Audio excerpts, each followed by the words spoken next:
ঝড়ের মাস বৈশাখ। ঋতুচক্রের গতানুগতিক জীবনযাত্রার ঘুম ছুটিয়ে ধুলোর ধ্বজা উড়িয়ে ছুটে আসে সে। আগে আগে তাকে পথ দেখিয়ে চলে বিদ্যুৎ, তীব্র তার হাসির ছটা।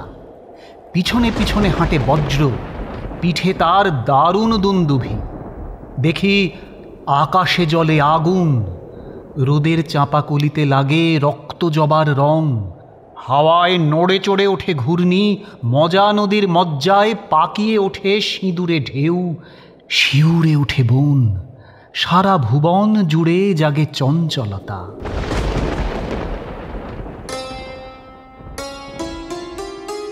এই বৈশাখের মতোই রবি ঠাকুরের জন্ম।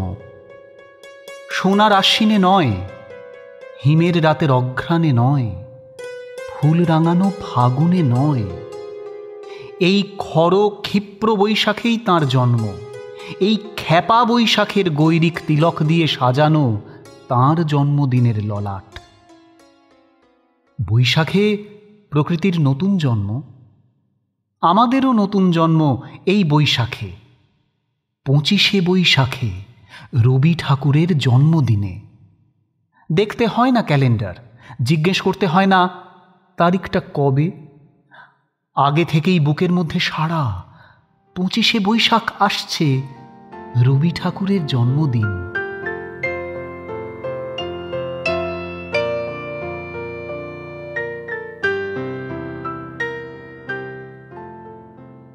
আমাদের দুর্গোৎসবের দিনগুলো বৈদ্যুতিক আলোয় অন্ধ, মাইক যন্ত্রের চিৎকারে যন্ত্রণা কাতর, চাঁদা আদায়ের ধাঁধায় বিপর্যস্ত।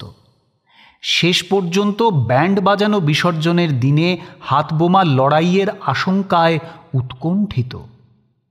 আমাদের দোলের দিন ছেঁড়া পাঞ্জাবি আর তালিমারা ধুতির আড়ালে জড়সড়। আমাদের সাধক মহাপুরুষ কিংবা দেশপ্রেমিক নেতাদের জন্মদিনে উৎসব হয় না, হয় মিটিং। মিছিল বেরোয় মানুষের নয়, মোটর লরির। শহরের রাস্তাঘাট কেঁপে ওঠে মানুষের কলরবে নয়, জগঝম্পের লম্ফঝম্পে।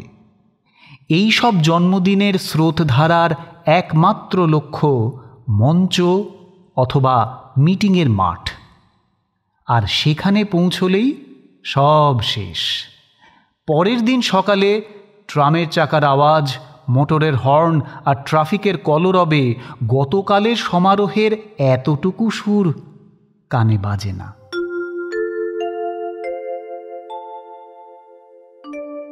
রবি ঠাকুরের জন্মদিনে বক্তা এসে বক্তৃতা দিয়ে যায় না, মানুষ এসে কথা কয়ে শোনায়। মুঠি পাকানো জেহাদ নেই এই জন্মদিনে, শুধু মুঠো মুঠো আনন্দ ছড়ানোর উদ্যম। তাতে ফুলের গন্ধ আছে, আছে ধূপের ধোঁয়া, আর আছে শ্রদ্ধা, বিনয়ের পবিত্রতা। মিটিংয়ের মাঠ এড়িয়ে কলকাতা শহরের অলিগলি, বড় রাস্তা, ক্লাব, লাইব্রেরি পার হয়ে রেললাইনের ধার ধরে আমবাগানের ছায়া, নারকেল গাছের মর্মর, লাউয়ের ভাড়ায় শালিক পাখির জটলা, পুকুরের জলের রূপলি ঢেউ আর দিগন্ত ছোঁয়া মাঠের ভেতর দিয়ে গ্রামান্তে ছড়িয়ে পড়ে এই উৎসব। বাজে জন্মদিনের শাঁখ। একদিন নয়, দুদিন নয়, এক সপ্তাহেরও বেশি, এক পক্ষ ধরে চলে এই উৎসব। খবরের কাগজে প্রায় 1 মাস ধরে ছাপা হয়েও তার খবর শেষ হয় না।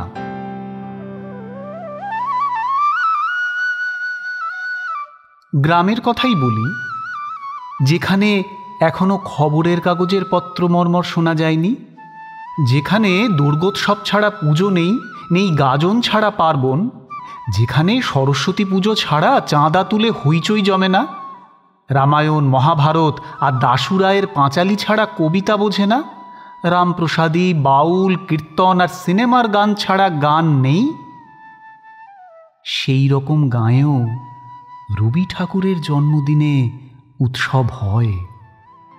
অবস্থাপন্ন ঘরের বউরা শখ করে কেনা শাড়ি বার করে দেয় স্টেজ বাঁধার জন্যে। হাওয়ার একটা ঝটকায় বাঁশের গাঁটে লেগে ছিঁড়ে যাবে জেনেও দেয়। যে চাষি বোরজ বাঁধবে বলে নতুন বাঁশ কিনে এনেছে, তাকে চাইলেই সে বাঁশ বয়ে দিয়ে যায় নিজের কাঁধে। 5 বাড়ির তক্তপোষ জড়ো করে তৈরি হয় মঞ্চ, বিছানার চাদর জুড়ে জুড়ে পর্দা। কোথা থেকে কে যেন জোগাড় করে আনে রবি ঠাকুরের এতটুকু একটা বাঁধানো ছবি। কুচি ফুলের মালার তলায় খানিক পরেই ছবিখানা যায় হারিয়ে। ফুল পাড়তে গিয়ে গাছের ডাল থেকে পড়ে হাড় ভাঙে, বুনো ফল খেয়ে ভিড়মি লাগে, বক্সিদের ফলের বাগানে মার খায় বিস্তর, জাম খায় আরও অনেক বেশি, হেলে সাপ ভরে রাখে মাস্টারের ডেস্কে, কোলা ব্যাং পোষে খোঁটা পোঁতার গর্তে, এই সব পাড়া জ্বালানো ছেলের পাল এসে জড়ো হয় সেদিন। পেট্রোম্যাক্সের আলোয় ঝলমল করে ওঠে তাদের কুচি কাঁচা দুষ্টু মুখগুলো। বছরে একটা দিনের জন্য তারা নতুন হয়ে যায়।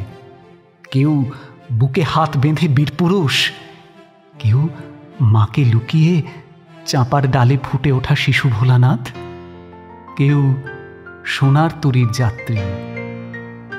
উজ্জ্বল শ্যামবর্ণ, গলায় পুঁতির হার, পুতুল খেলা ছেড়ে সবে রঙিন শাড়ি ধরেছে, স্কুল ছেড়ে রান্নাঘরের খুন্তি, সেই সব ঘর পোষা নির্জীব মেয়েরা শুধু ওই একটা দিনের জন্যে বাল্মীকির হঠাৎ গাওয়া নতুন ছন্দের মতো সবাইকে চমক লাগিয়ে দিয়ে পড়ে শোনায় নির্ঝরের স্বপ্নভঙ্গ। রাজার দুলাল ঘরের সম্মুখ পথ দিয়ে চলে যাওয়ার ব্যথায় কারো কারো কণ্ঠস্বর কেঁপে ওঠে গাছের পাতার মতো শিরশিরিয়ে। বেপাড়ার গার্লস স্কুলের মাস্টার বেসুরো গলার ঐকতানে গেয়ে শোনায় রবীন্দ্রসঙ্গীত। উৎসব শেষ হয়ে যাবার পর তবু অনেক দিন ধরে ঘরে বাইরে স্কুলে অন্তঃপুরে তারই কলি গলায় গলায় ঘুরে বেড়ায়। এখন তুফান উঠুক ছুটুক বাতাস, ফিরব না কো আর। কেউ গায় আপন বুকের পাঁজর জ্বালিয়ে নিয়ে।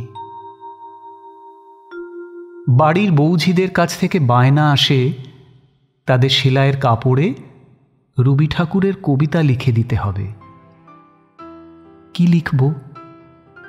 কোন কবিতার কি লাইন? ভয় নাই, ওরে ভয় নাই। কাপড়ের ওপরে লিখে দেওয়া হয় কবিতা।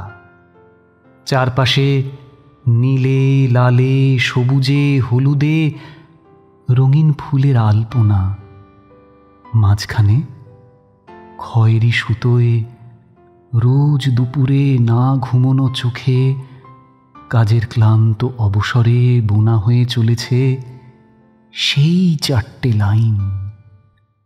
উদয়ের পথে শুনি কার বাণী, ভয় নাই, ওরে ভয় নাই। নিঃশেষে প্রাণ যে করিবে দান, ক্ষয় নাই, তার ক্ষয় নাই। শুধু কি সূচি কাজে? না, জন্মদিনের পর আমাদের মনেও এমনি নানা রঙের সুতোয় বোনা হয়ে চলেছে রবি ঠাকুরের লেখা। জন্মদিনের পরও জন্মদিন ফুরোয় না, রোজই তাঁর জন্মদিন। 25শে বৈশাখ রোজই, প্রতিদিন প্রতিনিয়তই তাঁর সঙ্গে আমাদের চলাফেরা মেলামেশা। আমাদের হাতের লেখা রবি ঠাকুরের, কথা বলার ভাষা রবি ঠাকুরের, আমাদের প্রেমের চিঠিতে রবি ঠাকুর, পরীক্ষার খাতায় রবি ঠাকুর, আমাদের গভীর আনন্দ অথবা গোপন ব্যথার গান রবি ঠাকুরের, আমাদের সরস্বতীর সাধনায় রবি ঠাকুর, লক্ষ্মী ছাড়া হবার বাসনায় রবি ঠাকুর, স্বদেশকে চোখের দৃষ্টি করে রাখার জাতীয়তাবাদ রবি ঠাকুরের, বিদেশকে চোখের সামনে দৃষ্টান্ত করে রাখার আন্তর্জাতিকতা রবি ঠাকুরের, আমাদের সংস্কৃতিকে মাটির কাছাকাছি এগিয়ে নিয়ে যাওয়ার সংকল্পে রবি ঠাকুর, আমাদের সভ্যতাকে দানবের হাত থেকে ছিনিয়ে নেওয়ার সংগ্রামে রবি ঠাকুর।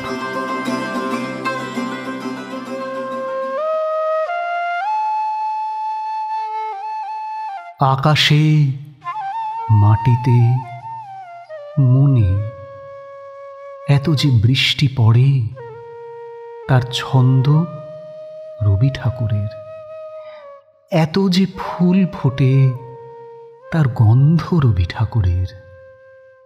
তাই প্রতিদিনই তাঁর জন্ম, কোনোদিনই মৃত্যু নেই।